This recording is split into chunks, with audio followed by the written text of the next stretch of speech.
Hey guys, welcome to the car review episode, and I'm going to start off by saying that I normally don't produce vehicles back to back due to the sheer amount of time it takes me to produce, but after having test driven the Genesis GV70, I was completely blown away by just how amazing this car is.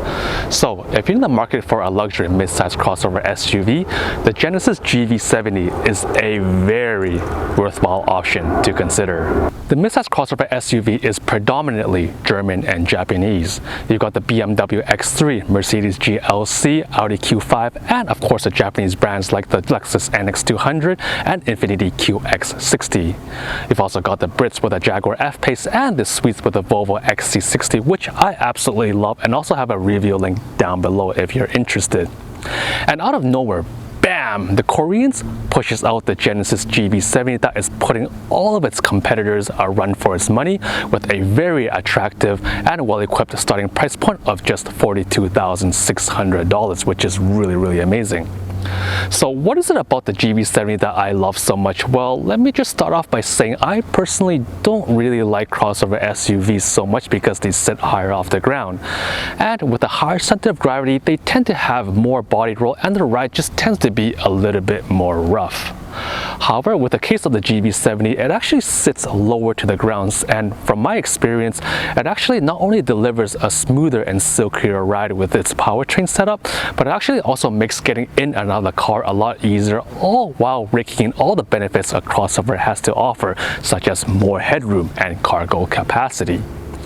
Now, I'm also going to go as far as saying that the interior of the GV70 is amongst one of the most quietest and comfortable cabin spaces out there. So before we dive deeper into the details, let's go over some of the specs, trims, and pricing. Let's start off with the powertrain. Two engine options are available. The 2.5-liter turbocharged inline 4-cylinder engine puts out a very respectable 300 horsepower. The more meatier twin turbocharged 3.5-liter V6 engine puts out a whopping 375. While the V6 engine's got more power, there are still a few reasons you should still consider the smaller 4-cylinder engine. It's not only going to be about $8,000 cheaper, but it's also going to be lighter, more agile, more fuel efficient, and smoother as well because of the inline engine configuration. Both engine options come with an 8-speed automatic transmission, standard all-wheel drive, and a rated towing capacity of about 3,500 pounds. In the US, 7 trims are available with a base 2.5T trim at a very attractive starting price point of $42,600. Under test is a recommended 2.5T advanced trim that comes equipped with leather upholstery, ambient lighting, heated steering wheel, driver assistant features, larger 19-inch wheels, and one of my favorite features, the 16-speaker high-fidelity Lexicon sound system. Opting for the more powerful twin turbocharged V6 engine will require buying into the 3.5T Sport trim or above with a starting price of $54,200. The High Sport Prestige trim tops off at $63,545 and will come with upgraded Nappa leather seats. The more fuel-efficient 4-cylinder engine gets 22 and 28 miles per gallon on a city and highway, while the more powerful V6 engine gets just 19 and 25 miles per gallon on a city and highway drive cycle. When people ask me what car to buy, I always tell them to start with a brand to see what they are offering is aligned with what you are looking for. And that is typically broken down into 3 categories: performance, luxury, and comfort. The truth is, you can't have it all, because if there was, the car would just be so expensive that no one would be able to afford, or it would just be so good that everyone would be driving it and we would not be making these videos now. So take for example BMW. They are amongst the leaders in engine performance, and the driving experience that comes along with it is absolutely amazing. However, if you've driven BMWs, you'll know that the interior is really noisy with the engines roaring and the tires biting onto the tarmac. It's also very rough because the suspensions have to be very stiff to handle a higher lateral G-forces. Compare that with something like Lexus. As their slogan calls it, they are in the pursuit of perfection, so they tend to hold back on innovation and focuses on ergonomics, quality, and fuel efficiency. But the compromise with that is that their vehicles tend to be very boring to drive. Now, where Genesis emphasizes most on is comfort. So if you want the most comfortable ride possible, get the Genesis GV70, and the performance is no slouch either because it still produces 300 horsepower with its turbocharged 2.5-liter 4-cylinder engine. And if you want even more, you can get 375 horsepower by upgrading to the twin turbocharged 3.5-liter V6 engine. Now, despite how good the Genesis GV70 looks, it did have to make some shortcomings with the overall design to maintain a competitive price point, and that starts off with the exterior. Alright, so starting off with the exterior, you've got this really cool and massive crest front grille pattern here, and unfortunately you can't really see from the camera, but when the light shines off and reflects from it, it kind of gives off this gold gleam, which is really cool. You've also got these quad LED headlights and also these LED white strip lines that runs through the headlights, and the front panel actually cuts through it, which looks really cool. And the same laser LED light pattern also follows in the rear tail lights. The hood is also bubbled, which not only gives it a more muscular look, but also improves visibility from the driver's point of view to allow you to hit corner apexes more accurately. I also really like the 19-inch rims, which looks really nice.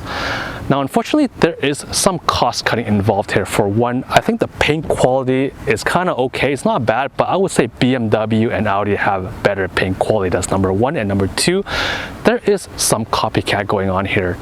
It just costs so much to come up with an original design, from prototyping to design and production, that it's just easier to either copy it or bring in a lead designer from German in-house to do the job for you.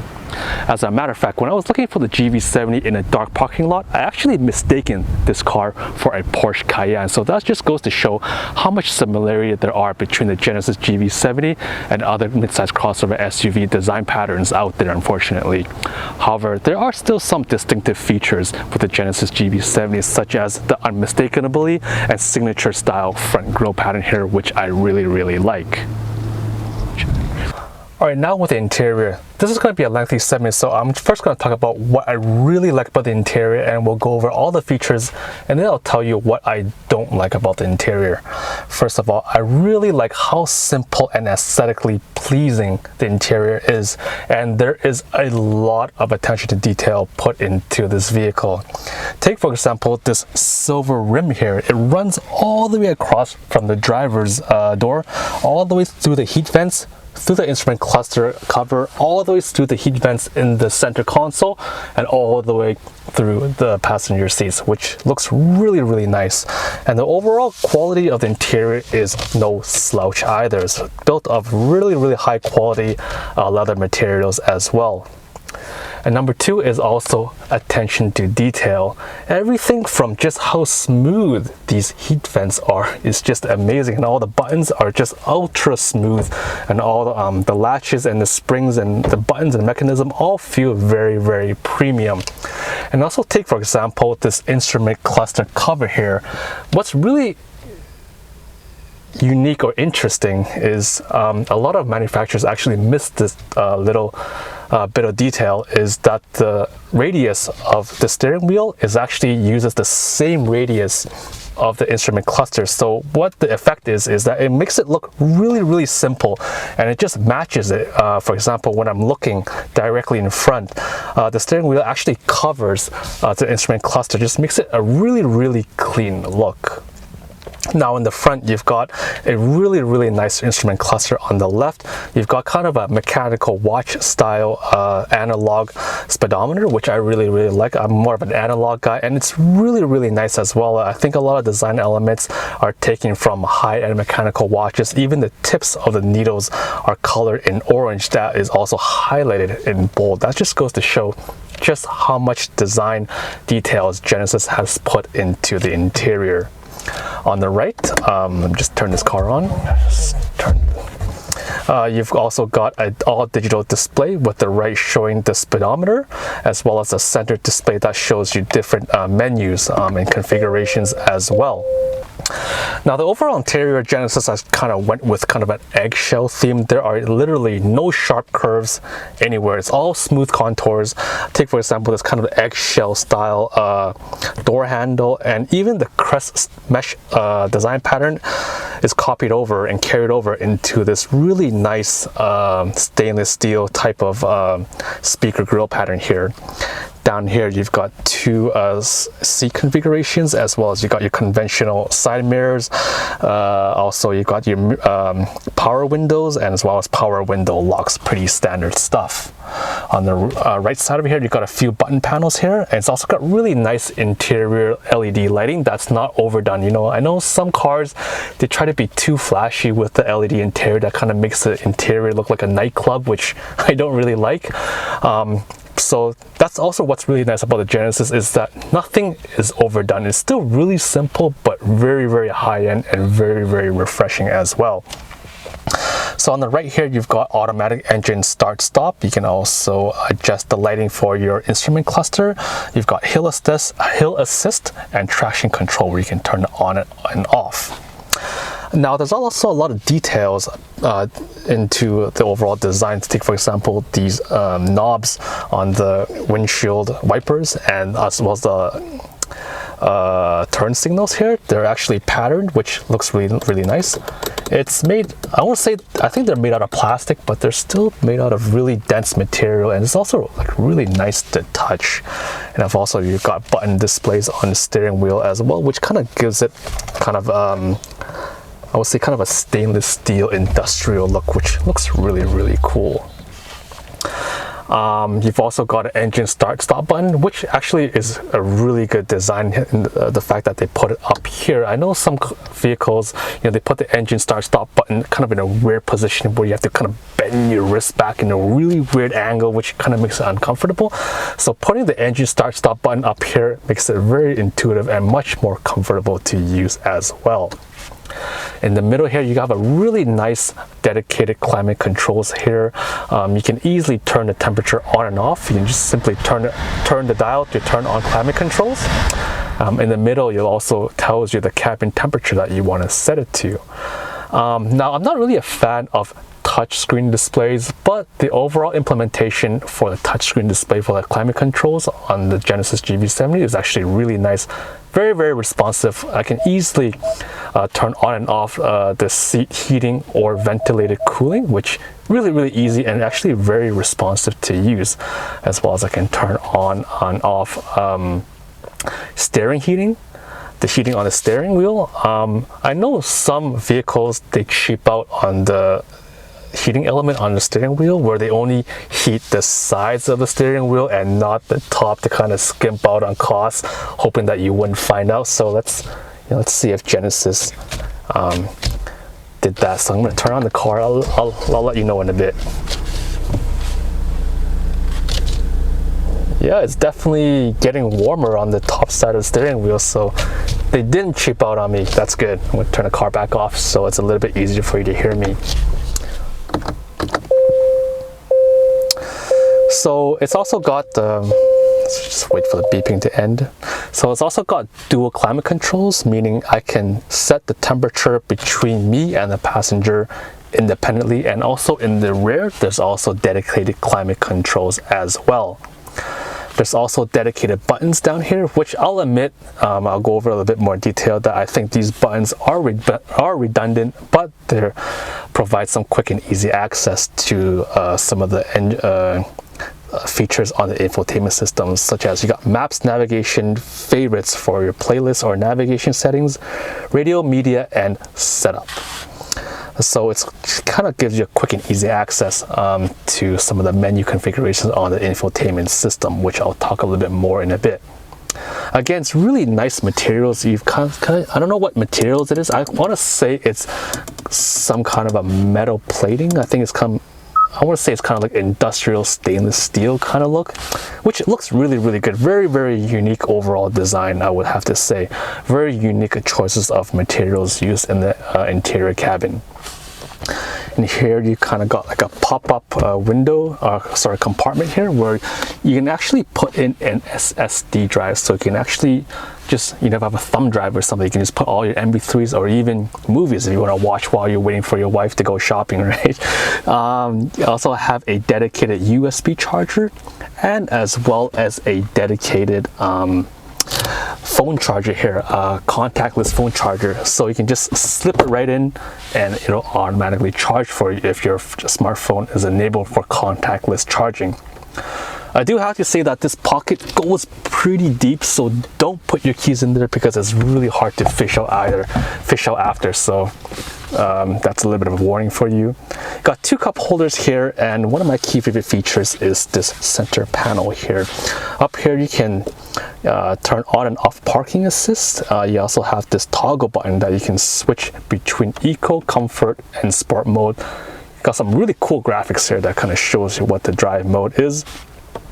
And you've got this really trippy parking camera system here. You can see the rear camera, which is pretty standard, but it's actually really sharp. It's also got this overhead camera system where it's got multiple cameras installed on the vehicle, and what it does is it stitches the images together to give you a bird's eye view of the camera. Alright, so the overall car is just really easy to drive. As mentioned, the interior cabin is ultra quiet and super smooth as well, and it just really elevates the overall luxury experience that the GV70 has to offer. And as mentioned, despite it just has a 2.5 liter 4-cylinder engine, it's actually got 300 horsepower, so it's got a pretty good engine grunt, and it's also got decent power as well. I mean, 300 horsepower is no slouch. It's also incredibly smooth thanks to its 4-cylinder inline engine configuration, which tends to be more smooth than a V4 or a V6 for that part. Now, there is some drawback with the powertrain is, for one, there is a little bit of turbo lag, so if you really push the Genesis GV70 full out, when you let go of the throttle, it'll tend to continue to accelerate for just like a split second or so, so you kind of have to anticipate that. That's one of the drawbacks, I would say, with the lack of innovation, let's put it that way, to the turbocharger, because other manufacturers have moved on to twin scroll turbochargers or even other valve control system that makes the power much more linear and kind of takes away the turbocharge or turbo lag, as they would call it. But overall, the handling is really nice, and I really like how the Genesis GV70 sits lower to the ground. I mean, as mentioned, I never really liked crossover SUVs because they were higher off the ground. They tend to be so bumpy, but literally, this car literally feels like I'm driving on a cloud. I'm just trying to tell you guys, that's just how smooth and comfortable this car really is, and I just love every bit of it. And honestly, if I had the money, I don't work for Genesis, but I would probably buy this car. I mean, it just has like a really good balance. You kind of get a bit of everything. You get good looks, really nice interior, pretty good engine performance, and just the overall tech features, especially with this 14.5-inch ultra-wide infotainment system that I'm really enjoying. Now, I would say one of the drawbacks would be this aesthetics of this twist dial knob for the infotainment system. I mean, it's a little bit bland. I would say they probably should have put a little bit more emphasis on the overall design, but it's actually, you know, it's okay. I mean, I wish there was a higher spring tension in some of these, for example, this compartment door here on the center console, and as well as more like rougher details on the twist dial knob here, but it's overall not too bad, and I really like the overall quality of the interior especially. I also noticed that the air quality in the cabin actually feels really nice. I don't know if it's just a placebo effect, but I'm pretty sure it has really good air quality filtration system in the HVAC system in the cabin space as well. Now, the rear seating is actually not bad either. There's still a decent amount of legroom, but you know, it's a mid-size crossover SUV. It's not full size, so that's pretty typical, but it's still relatively comfortable in the back side of the seats as well. We've also got a really nice panoramic sunroof in which the windows are actually tinted, so it's not overly bright for the passengers inside. But overall, like, just how the silkiness and the smoothness of the powertrain is really the highlight of the Genesis GV70, in which I thought was never really possible, and that's just the whole reason why I just never really liked crossover SUVs in the past. But the ride quality of this GV70 is really blowing blowing my mind, and a lot of the other competitors out there in the market that is really elevating the overall experience of what a mid-size crossover SUV is really capable of. Now, fuel economy, the 4-cylinder engine, the test drive model that we have here, 2.5 liter 4-cylinder engine, gets about 22 and 28 miles per gallon on a city and highway drive cycle, whereas the V6 twin turbocharged engine gets around 19 and 25. So in essence, opting for a smaller 4-cylinder engine is going to save you about 10 to 12% in fuel economy or at the gas pumps. So that's got to be a compromise. Whether you want less power and better fuel economy with the 4-cylinder engine, or you want a more gutsier ride with the upgraded twin turbocharged 3.5 liter V6 engine that outputs 375 horsepower as opposed to 300 horsepower.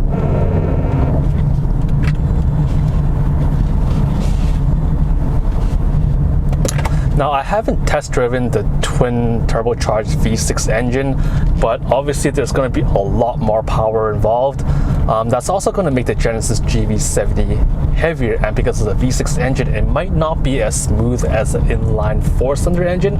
So just FYI, that's something to consider between the two. And I would say, before, I would say that the 4-cylinder engines were just not as smooth, not as powerful. There's always some turbo lag, but the Genesis GV70 has really proven me wrong, and I'm just enjoying every bit of it.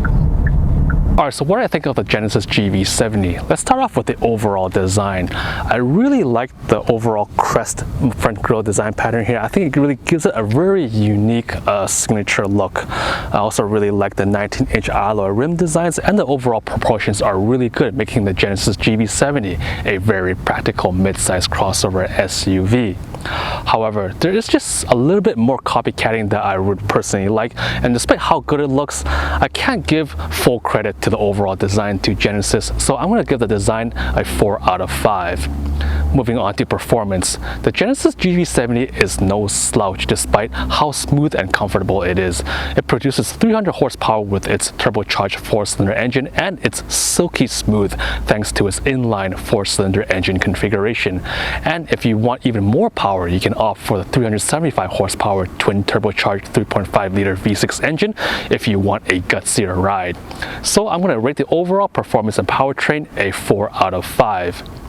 Moving on to the interior, this is amongst my favorite feature of the Genesis GV70. It is so quiet and comfortable, and the overall aesthetics and simplicity is unparalleled. I really just love the overall cabin space, and I'm going to rate the overall interior as a result a 4.5 out of 5. Moving on to tech features, especially with the 14.5-inch ultra-wide infotainment display is absolutely incredible. It's got a really nice and slick UI UX design that's really easy to use, and is very snappy as well. It's also got some really advanced driver assistance features, but I would say the overall shortcoming of the tech features is the lack of keyless entry in the rear doors. I really wish Genesis didn't skimp out on that, but nevertheless, there are still a lot of tech features that makes the Genesis GV70 an exceptional car, so I'm still going to rate the overall tech features a 4.5 out of 5. Nevertheless, that is my overall take of the Genesis GV70, an exceptional mid-size crossover SUV that I hope you enjoyed the ride as well. And as always, if you enjoyed this video, please don't forget to like and subscribe, and as always, keep driving, and until next time.